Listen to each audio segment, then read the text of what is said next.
বলতে স্থান পরিবর্তন কাকে বলে? ম্যাডাম আমি বলি স্থান পরিবর্তন উদাহরণ সহ ব্যাখ্যা করি। যেমন চুল, মাথা দেখলে চুল বলে, চুল যদি আবার কাছে থাকে বগল বলে, চুল যদি আবার এখানে থাকে তাহলে বলে গুরু, যদি চুল এখানে থাকে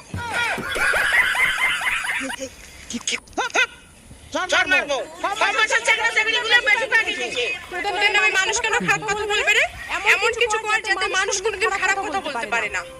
এই দেশের নাম কি বল? ম্যাডাম আমি পারি না। তোকে মারবো।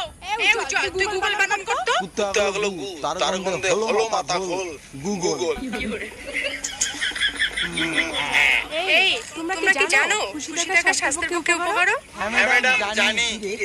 প্রত্যেকদিন তোর বউ খুশি থাকিস কই তো চেহারা হয়। আমি কি ওর বউ খুশি কথা বলছি? আমি হাসি খুশি থাকার কথা বলছি। এই তো ম্যাডাম আমার বউ হাসি কথা বলবেন। ওর বউ খুশি ওর কথা বলো।